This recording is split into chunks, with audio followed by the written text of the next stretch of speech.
Hey there, everybody. Welcome back to the Only Podcast. My name is Chris Ranini, your host. It's been a few weeks since we did this. Various off the field problems have prevented Joe and I from getting together.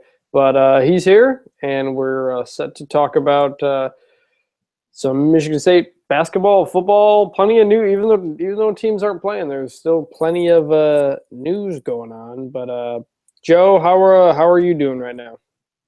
Well, my softball team got shelled tonight. We lost 18-4, so it was kind of a brutal game. But other than that, we're doing okay. Is there a mercy rule in there at all? Well, I think it was 15 runs, and we actually just ran out of time before the mercy rule kicked in. But we're 1-1 on the season, and last season we didn't win a single game. So the fact that we won our first game of the year this year was a huge victory. So Well, there you go. yeah, I guess over the summer here we can continue to monitor my softball team's progress. Probably will be depressing since we're pretty bad, but could be fun. Yeah.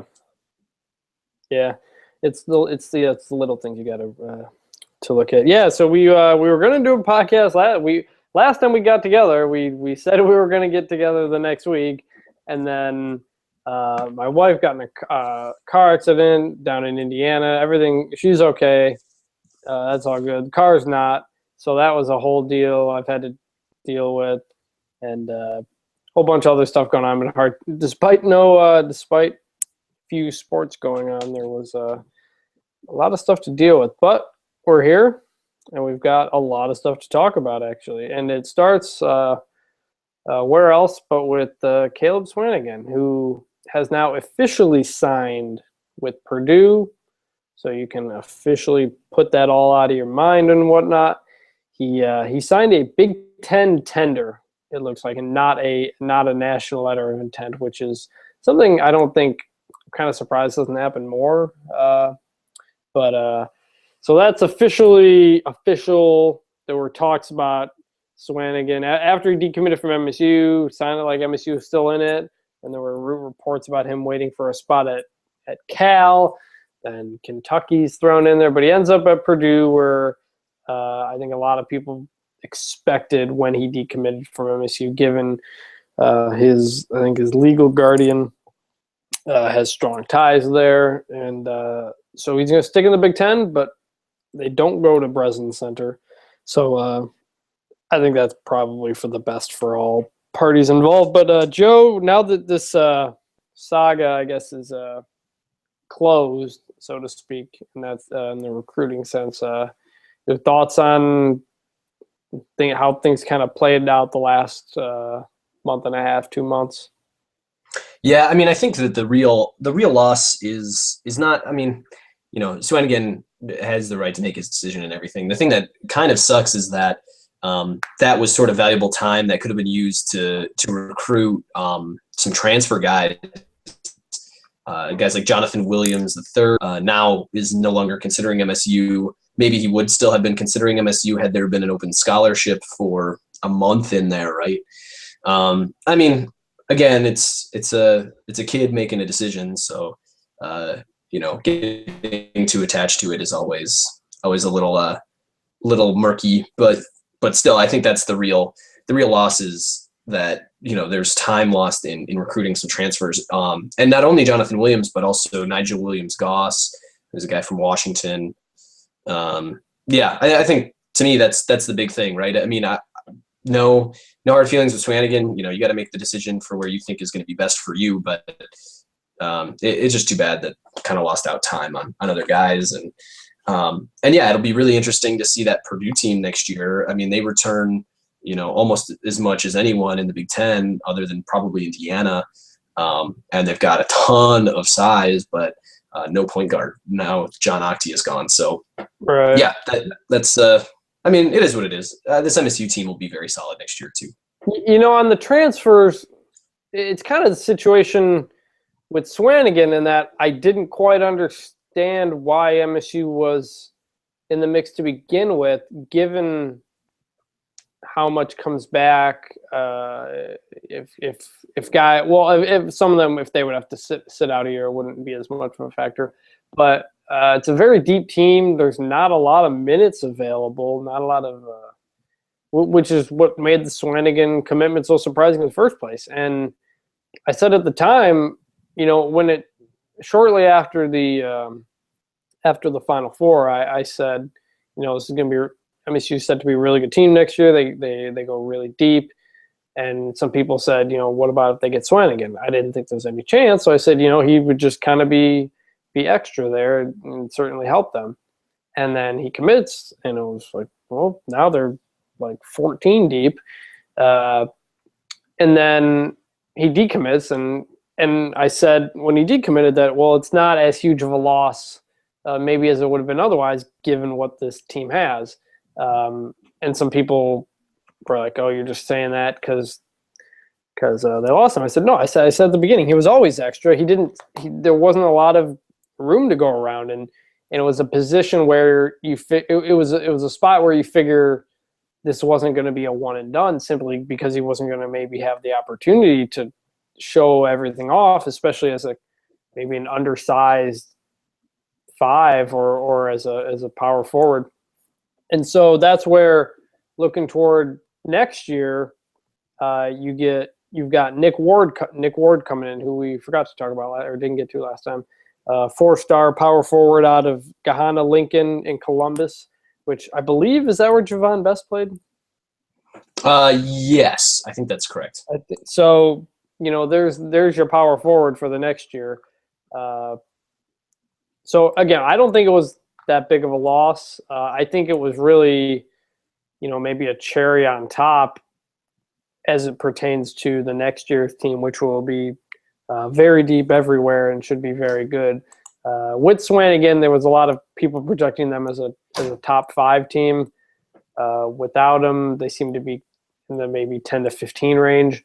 But as this last year showed, anything's possible when it gets to March. It's just kind of how you put your team together. And actually, speaking of that, there was something I found interesting. I saw a comment from Barnes, Swanigan's guardian, and there were some comments about Swanigan. He believes Purdue can win a championship, and that's all great. They got a good team, but I think Barnes made a comparison to say that Purdue finished with a similar record as MSU, which went to the Final Four, as a way to more legitimize the decision to go to Purdue over MSU, which I felt like that part was completely unnecessary, and if anything, made Matt Painter look bad as opposed to making Purdue look good. Nothing wrong with saying you want to win a championship next year and feel they can, but to look at this team and say they had the same record as MSU and look what MSU did, well, then you're saying, well, why didn't Purdue make a run like that when they got into March like MSU did? So I thought that was an unnecessary statement, but in recruiting, you get stuff like this. But, yeah, Purdue should be real good next year, and that's another one where that fit. You've got Hammonds and Haas and now Swanigan all inside, and they're already a really good team inside, and Hammonds turning down the NBA to come back. So it'll be interesting to see how it plays out. I've seen some national folks who didn't quite think Swanigan was a 5-star because of his size. Who knows? Doesn't really matter at this point now because now he's going to Purdue. It just matters what you do when you're there. But yeah, I mean, how do you think not that it affects MSU going forward, but the state of MSU looking toward next year? You mentioned the transfers. I didn't think there was going to be many spots really to begin with. So I didn't think. All in all, I don't think it was that big a deal to lose him or to looks like not land any of these transfers. Yeah, I mean, I think the biggest deal is that Swanigan has what is a rare college skill at this point, which is the ability to score in the post.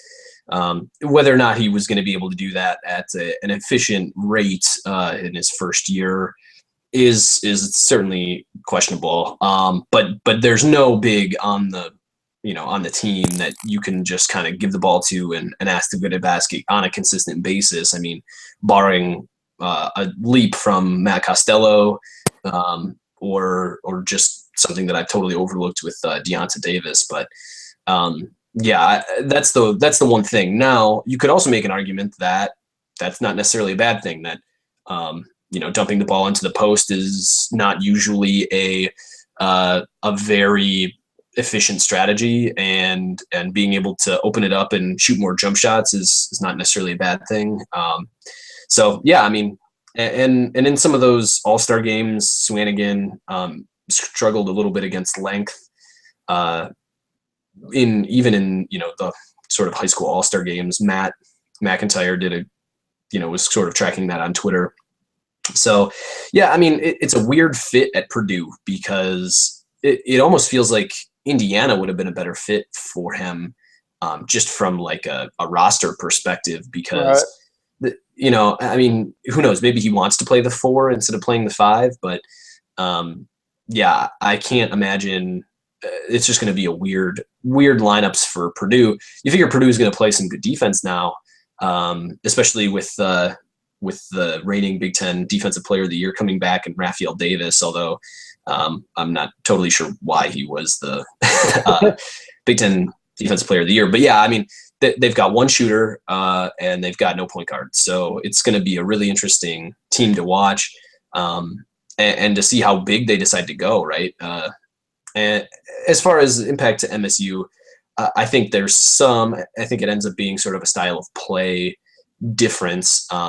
And you'll end up seeing more Javon Bess and more Marvin Clark playing the 4. I didn't expect Swanigan to get that many opportunities to dump it in and make a play, because for one, Izzo doesn't really trust freshman big men ever. It always takes them a while to kind of develop in his system. And 2, like you said, they got a lot of jump shooters, a lot of wingers. So that's where, they lose that ability to score in the post. But I don't know how much it would have happened, especially with how this team's played the last few years. Yeah.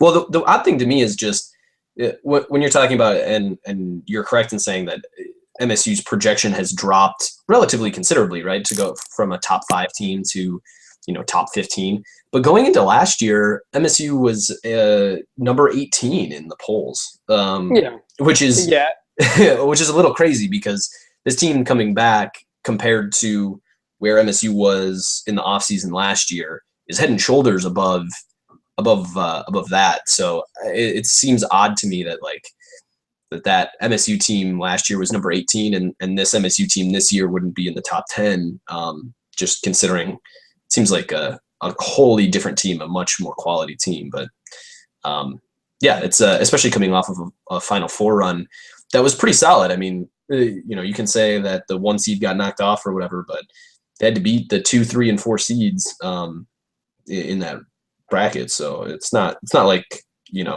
it was a whole bunch of double-digit seeds, rolling over into the Final Four. So. And this is gonna get a little off track here, but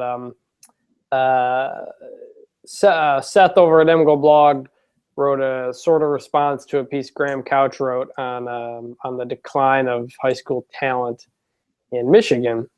And Seth wrote at the beginning that MSU wrote an easy bracket to the Final Four, which I thought was not true at all. Whether you go by the seeding they were in the tournament, you go by what they were in KenPom, because Oklahoma was a top 20 team. I think almost every team MSU played in the tournament, other than that they beat, was underseeded relative to what they were. Oklahoma was 13, Louisville was 16, Virginia was 5, and Georgia was number 39. So they beat, at the time, I think there were 3. I mean, that's 3 top 15 wins to the Final Four. So no, I don't think that was a easy path at all. They weren't maybe historical powers. But we talked about at the time. I thought it was an extremely impressive Final Four run. So I just disagreed with that point. Did you read Couch's piece at all? Yeah, I read both Couch's piece and then Seth's sort of rebuttal, and then the third thing is KJ's Twitter rant. And Yeah, yeah, I mean, I kind of got I first got into a thing with Alex Cook, our friend at MGO, about the point of view of the story, and then later on we got into a big thing with KJ and some others about the content. But what were you saying? yeah, I mean, it's the sort of thing where like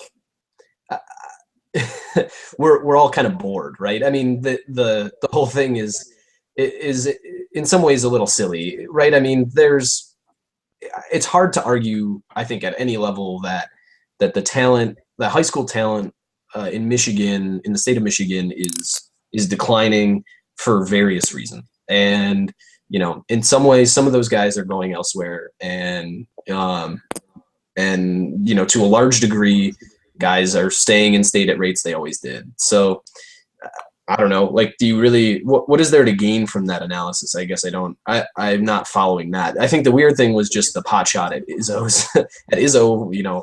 Getting an easy run into the Final Four, and then and also sort of a pot shot at Graham Couch. Although Couch has been a little antagonistic towards MGoBlog as well. It's not like I mean, history there. But. He's a columnist. He riles people up, and there have been plenty of things he said that I've disagreed with, such as when he was complaining about high attendance at spring games.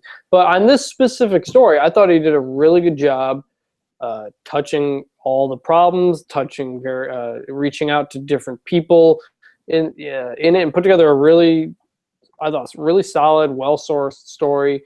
And look at the state of basketball. Alex Cook and Seth a little bit looked like they took it as Izzo's upset about something, Izzo's complaining about something, and that's it. And Izzo was the lead of the story, but that wasn't what the story was about. It was an anecdotal lead with Izzo, because Izzo's been a recruit in the state for 30 plus years, and there's nobody else in the state who has. So he's obviously a top source for a story like that. And then you included Perry Watson, who used to coach at Michigan, and a lot of Dan Fife, who coached here, Dawkins up at Saginaw. Talked to a lot of high school coaches, and they're not producing the top level players that they used to, and they're not getting to the NBA, which was there was a stat in there about how many state of Michigan players have been drafted and sent to the NBA over a period of time, and how much that's drained. And there's a lot of factors for it that the story touched on, including a 300-mile radius rule in terms of travel, the rise of AAU, and the dwindling of urban populations. Seth referred to it in his piece as maybe families without the means to be able to move. But if you look at where population is declining in Michigan, it's in Saginaw, it's in Detroit, it's in Flint, it's in these urban areas where you get a lot of the top basketball players. So I think it was a very real issue. And then I know we kind of got into the deal with KJ. Well, it's not really affecting MSU and Michigan because they're doing well. Right, and that wasn't the point of the story. It was a high school story. MSU and Michigan have recruited Ohio, they've recruited Indiana well. Both teams programs are doing very well, and they're just having to go other places for the players. And it takes more work to get a guy from Indiana than it does to get a guy from Detroit or Saginaw or something like that. So it was a look at the problem from a high school perspective, and I think there was a lot of good points in the story, and I thought it was overall a good story. So yeah, it seemed if you're gonna pick a Graham Couch article to go after, that was a weird one. Absolutely, but yeah, like I said, I think it's just sort of. I had no issue with the Couch article. It's not like, I mean, to some extent, he's an MSU beat guy, right? I mean, that's his. I think he's technically a columnist, but he writes for the Lansing paper, so there's always going to be a Lansing MSU angle to it, which is fine. That's his primary audience. So right. So yeah, to me, it doesn't seem like using Izzo as his anecdotal subject is right. And like I said, no one else could speak to the trend. Almost no one can speak to the trend as well as Izzo, who's recruited the state for 30 years. So right. he would see better than anybody how things have changed. So that was I thought that was completely fair how Graham structured the story. So, any other basketball? Yeah, well, if we're talking recruiting, we might as well talk Nick Ward. Yeah, we'll get back to him. Yeah, a little bit. So my guess here is that he's probably not going to be a true power forward, just with the way that this MSU team has played as of recent years, with sort of more tweener kind of guys playing the 4 spot. To me, he seems like the kind of guy who's going to end up playing the 5 to a large degree. Right, he'd be a bigger 4 based on what MSU has put out recently at 6'9", 235. Right, and you assume he's going to fill out a little bit. I mean, he's a 2016 kid, so he's got another full year in high school. So I would expect that he gets a little bigger. Maybe not height-wise, but certainly weight-wise. You'd hope, at least. So yeah, that's a good get. I think that that's a good start to that 2016 class. Obviously, the big fish in terms of both. Well, there's a couple guys, right? Miles Bridges is probably the biggest recruit in terms of overall national rank. I think he's in the top 15 nationally, and he's right down the road. So he's a big get. But then from a roster perspective, Cassius Winston, who's a point guard in 2016, and is absolutely considering MSU, is probably bigger. He's also being fought over by Michigan. So keeping him away from a rival would be helpful as well. And then as Josh has pointed out, there's a whole bunch of offers have gone out to 2017 wings, which makes sense because that's when Aaron Harris and Alvin Ellis are will both be gone. Yes. You make it. Thanks for bringing that up. Every time I forget to plug the site at the beginning of the story, though. I guess if you're listening to this, you're probably listening to it on the site. But Josh, Intrepid Traveler, wrote another really good, really long recruiting roundup piece Tuesday.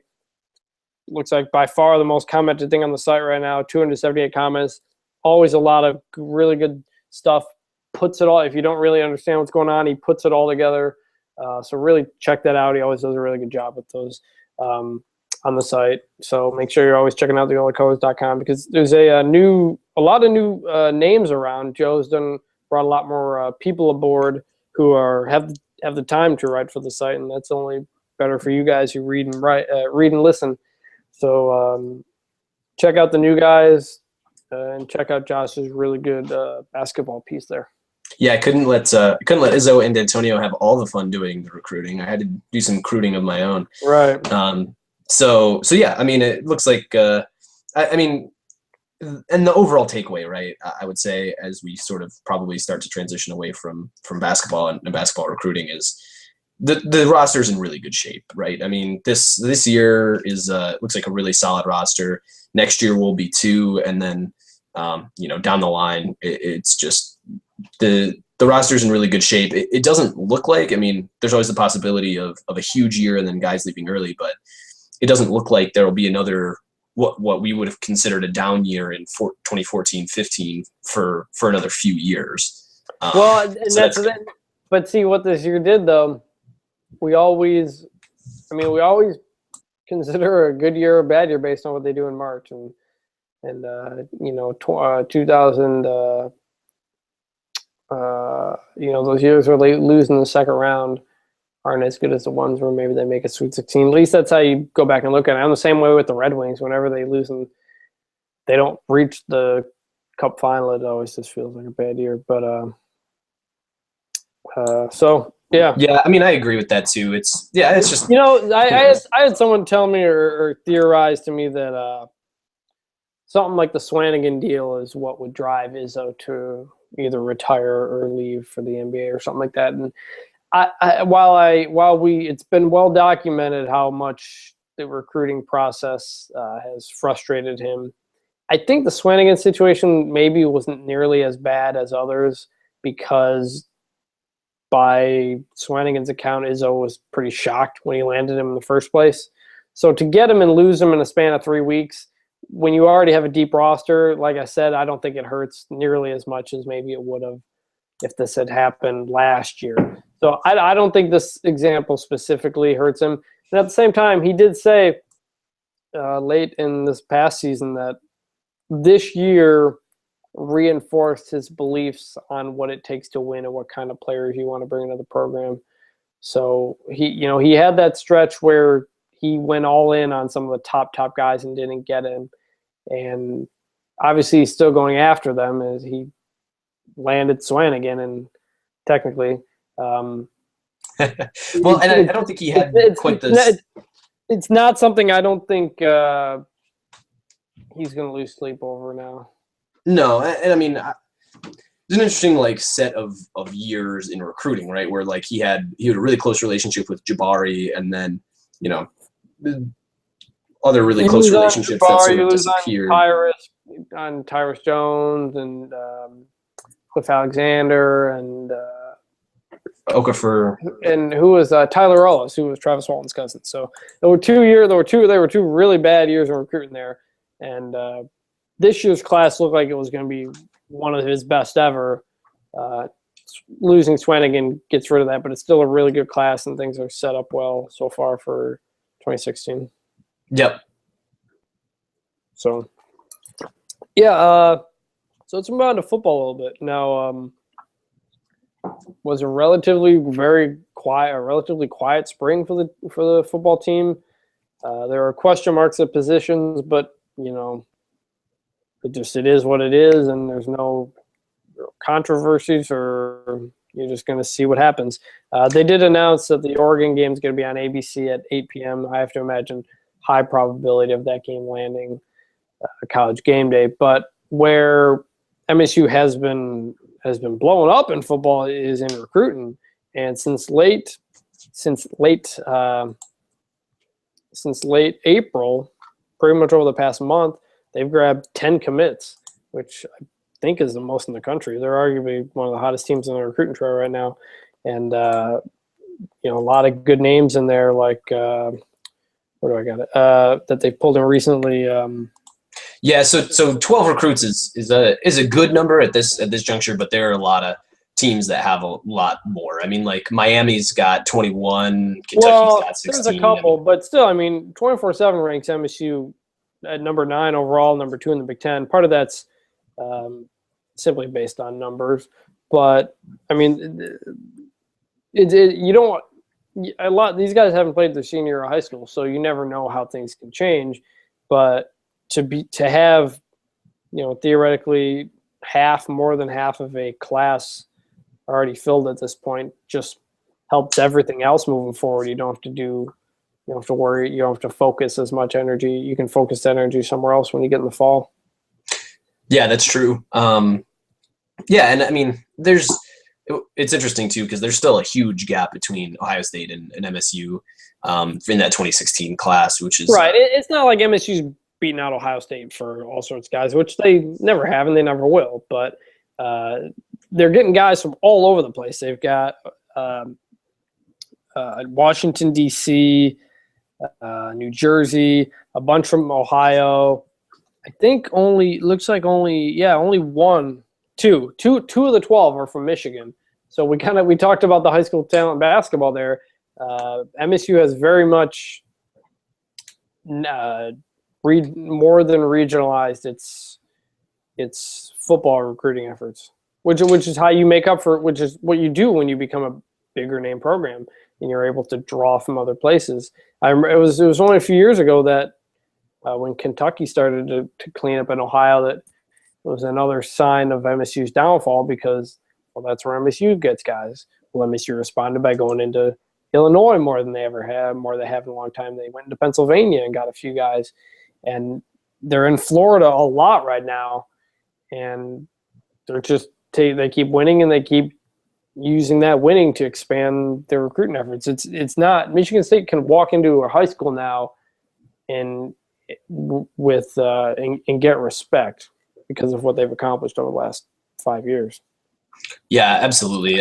It's interesting too to see sort of the breakdown of the class as well. It's been pretty wide receiver heavy. They're still rumored to be involved with Donnie Corley, who's another 2016 receiver.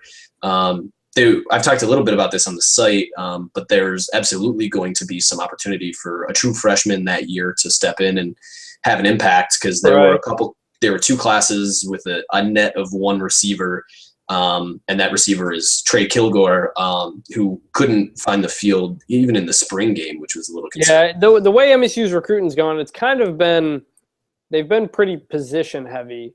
A couple years they'll have a lot of receivers. Some years they'll have a ton of linemen. It's kind of just how the numbers have shaked out, which is it's good and bad, because in one sense you can focus more on certain positions. On the other, you may have to go deeper into a position to find guys than you would have otherwise. But well, and you don't want to be relying on you don't want to have to say like, okay, well, one of Justin Lane, Cam Chambers, and who's the other receiver in this class? There's one more. But let's say, the three guys, you don't want to have to say like, okay, one of these receivers is going to have to contribute as a true freshman, right? You just rather not have to rely on that, even though, these are highly rated enough guys that they probably could, contribute as freshmen. And there's sort of a history of that under D'Antonio as well, all the way back to Keyshawn Martin and Mark Dell for that matter.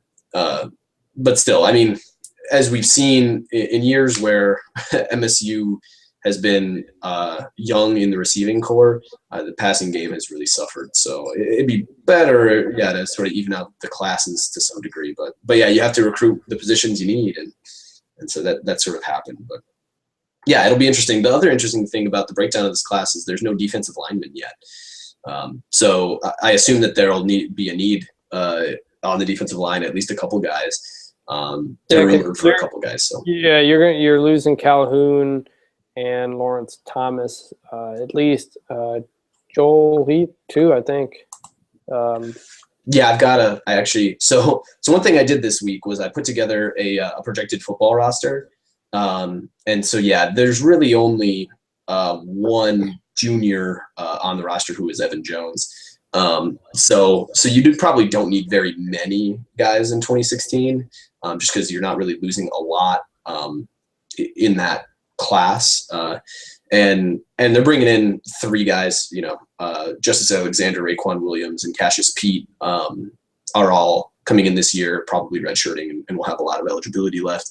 And then there's a question about Muffy Hunt. I'm not sure exactly where Muffy Hunt's going to kind of fit into the mix, because I don't know where he's taking that his mission, his Mormon mission, and sort of when he'll end up playing. But yeah, it's really nice to see that recruiting picked up as heavily as it did, especially because it seems like it should, right? I mean, back-to-back top 5 finishes, and playing a very recognizable style of football, and playing in a lot of games that are on major stages, whether that's the Oregon game last year, Ohio State game last year, in the Rose Bowl, at the Cotton Bowl, which had pretty good ratings, and then in the Big Ten championship game in 2013, right? I mean, lots and lots of exposure, and scheduling has had something to do with that, which is, it seems like it's all kind of coming together. And then back-to-back first-round picks too, in Waynes and Denard, and they're still waiting on the offensive line to kind of complete the set of having a player drafted every position under D'Antonio. Presumably Jack Conklin will be that, whether it's next year or the next. He's been predicted by someone's top 10 pick, it looks like. So, and probably Jack Allen too, I would think. I mean, he's been very good. He's on the Remington Trophy watch list, preseason watch list. I think he was a finalist for that last year too. So yeah, I mean, Big Ten, MSU's picked up its recruiting. Ohio State does what it does. Michigan's been a little slower than you'd expect, but imagine they'll get that going. Penn State still doing well.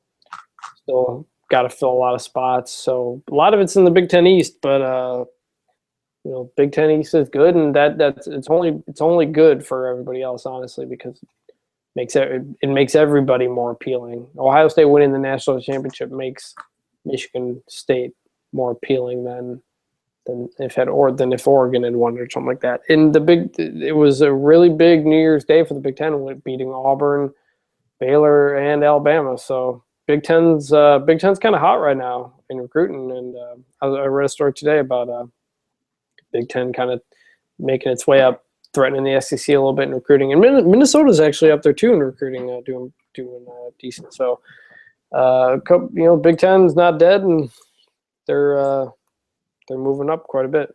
Yeah, we decided against scrapping the conference, I guess. So. Yeah. And while we're talking about recruiting, Zach Libby, who Joe hired on recently, has done a ton of really good football recruiting stuff. So if you're following football recruiting, he's got a lot of good stuff there for you. So make sure you check that out. Actually, before we and also a couple things before we wrap up. Drake Martinez received the waiver to play, the JUCO signee to play immediately, which D'Antonio was very happy about. It was one of those intra-conference waivers because he had played at Nebraska before he went to Saddleback Community College, and because he's going from another Big Ten school, he had to receive a waiver. And I think he's the brother of Taylor Martinez. So that's another body there at linebacker that will be in the mix. That'll be really interesting because as it has been essentially for the last 4 years, the linebacking core is incredibly deep. I mean, you've got Harris, you've got Darian Harris, Ed Davis, Riley Bulla, Reschke, who's a highly rated recruit who hasn't sort of broken through yet. Shane Jones, same deal. Chris Fry, who played a little bit. Martinez, who should be a star linebacker, right? And then other guys who are another Bulla in there, right? So really deep linebacking core, which is exciting. It'll be interesting to see sort of how that all shakes out. I think Riley Bulla was really flashing some ability in sort of nickel packages, a middle linebacker late in the year last year, and so I'm pretty excited about seeing them. Yeah. Actually, one more thing on basketball before we wrap up. There were some new rules proposed early this week, or maybe it was late last week. There was trying to remember what they were.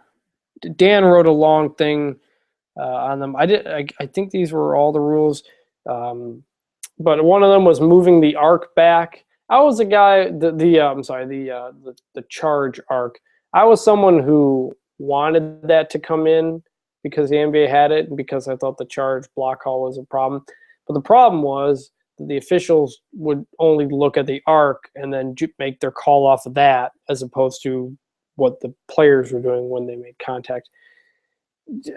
Frankly, I kind of want to really remove the charge from the game, either calling it or just what. If you stand there, if you're sliding in and just standing there to get hit, I don't think that should be an offensive foul because you're not making a defensive play. And if you try to stand in front, if you're a cornerback and you try to stand in front of a receiver and just get hit on a pick play or something like that, you're not going to get an offensive pass interference call. You're not making a play. So that's a big one. Fewer timeouts are a popular one. I think that definitely needs to happen. And 30-second shot clocks up there. We've talked about that one in the past.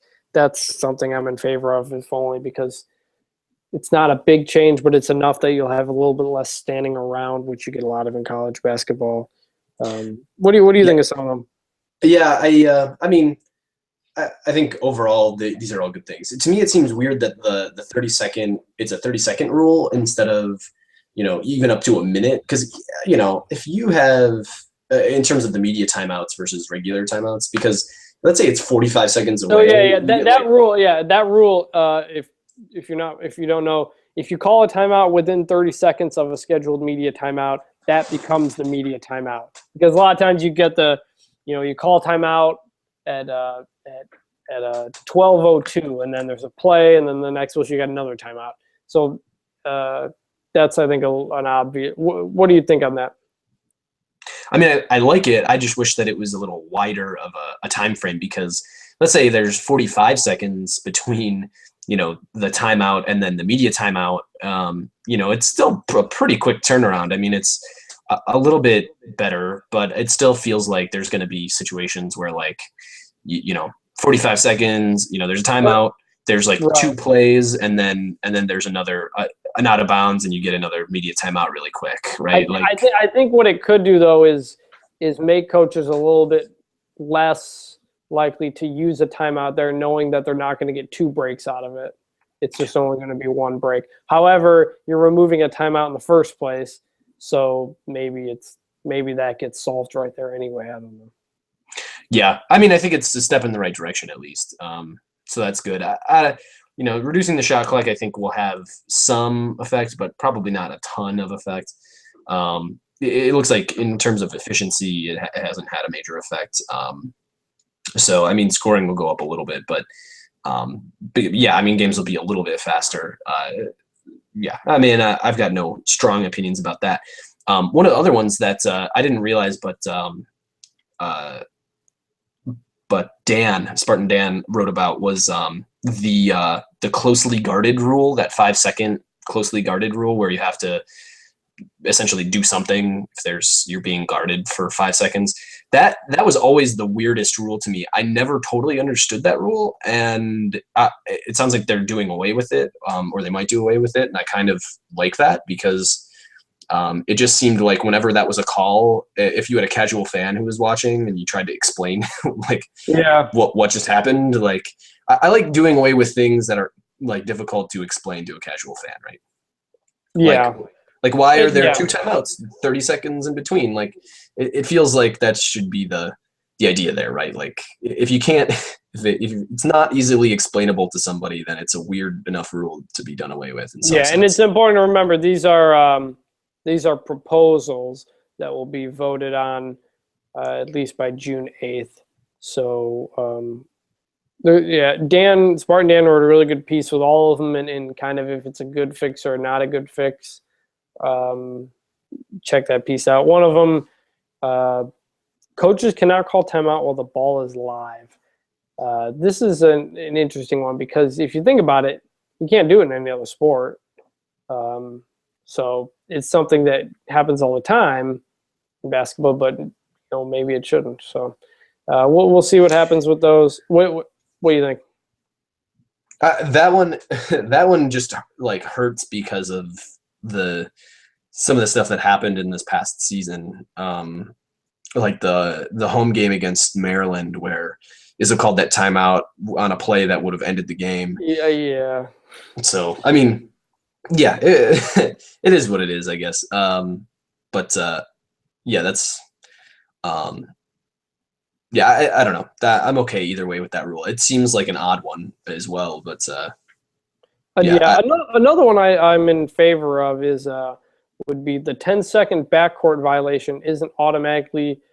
Well, I don't know how I feel about it. The 10-second backcourt violation clock isn't automatically reset every whistle. So if you got 2 seconds left and you call timeout, you still only get 2 seconds to move it over. I like it, but on the other hand, a team is using a timeout for it, so they are paying for it. But if you remove a timeout, then maybe that works better. So, I guess I could see it either way. Yeah, I think that's the tough part about any of these things, right? Is like you can make a pretty good argument either way, and if you can do that, then it's probably going to stay the way that it's been, right, just because sports are by nature a conservative industry. But yeah, it's nice that at least like somebody's paying attention to the fact that basketball games are often very difficult to watch just because of the media timeout issue. Yeah. So we'll see what happens with those. And anything else you want to talk about? I think the one thing we didn't mention is Andre Sims Jr. transferring. Oh, right. Yeah. Which is not a huge surprise. He was kind of buried on the depth chart. He was with Kings out, not on the depth chart, the spring depth chart, even though he did end up playing in that spring game. He was the starting punt returner. So I don't know. I was never, he did a couple things, but he always showed major some things, impact. but apparently just never really seemed to show enough consistency. And MSU's been deep at that position for the past year, so it makes sense. And the graduate transfer rule, which actually, real briefly, I know the NCAA is looking at changing that rule, getting rid of the automatic eligibility. I think that is just absurd that they would remove that, because the whole point, I mean, you say the point of college athletics is to graduate. So if these kids graduate, they accomplished the number one goal of college athletics. So you let them. Now you've got coaches, whose jobs maybe change if they lose a star player or something like that too. So I can understand why there are concerns, but I think there's far, far more good in the current rule than there is the bad. And the fact that the NCAA is looking at changing it is such an NCAA thing. Rewarding a guy who got his degree and allowing him to get another degree seems like a good move. I see no. I mean, if that results in some star guys moving around and some coaches get burned by it, then we need to stop calling them student athletes, probably. Yeah. So also, lastly, MSU baseball team, they're in the losers bracket part of the Big Ten tournament in double elimination. They lost to Maryland on their first game on Wednesday, but Thursday they beat Nebraska thanks to an 8th inning grand slam. They play again Friday night. As of this recording, the opponent hasn't been determined, but the win against Nebraska was big for their NCAA at-large hopes. I think from what I've read, they're still right there on the bubble, so it could go either way. They need to win 3 games to win the looks like they have to win the next three to win the Big Ten tournament, which would get them an automatic berth. But even if they don't, any win could greatly boost their at-large hopes. And it seems like every year this team is right on the bubble. I don't know if it was last year or 2 years ago, they were the last team left out, which was pretty tough for them. So baseball's playing. They're on BTN sort of, and BTN Plus. Looks like Friday's game's on BTN, so you should be able to watch that at 8:30 p.m. So, you got anything else, Joe? Nope, that's it. One last thing. We got a lot of one last thing. Sorry, people. We've missed the last 2 weeks, so we've a lot's on our mind. It's true. I mentioned this earlier. I was putting together a projected football roster, and so I came out somehow with 87 guys on scholarship. So anybody out there who likes to look at spreadsheets, I posted a fan post about it. If somebody can figure out where my math went wrong, that would be great, because it seems like I know that there can only be 85 guys. So it's like the opposite of Highlander. Yeah, exactly. And it would just be helpful to know, just because then you can say like, oh, there's probably going to be X number of guys coming in this 2016 class. So extra pairs of eyes would be helpful. And that's it. I'm good. Yeah. Hit him on Twitter at Jobin, Jobin, 2E, number 2, letter E. I'm at Chris Vannini. Follow at The Only Colors, and make sure you're checking out the site. A lot of good stuff, even if we're in the off seasons here. So, guys, if you made it all the way through this, thanks for listening. We'll try to have something next week, maybe later in the week. We're recording this on a Thursday, so if we come back on a Tuesday, not much will have changed. So we're not quite sure yet when we'll do the next one. So just look for it. Subscribe on iTunes. That way you get it automatically downloaded whenever it happens. I highly recommend that. I listen to a lot of podcasts, and that's always the best way to go. So try to do that. So for Joe, I'm Chris. Thanks for listening, everybody, and we will see you. Thanks.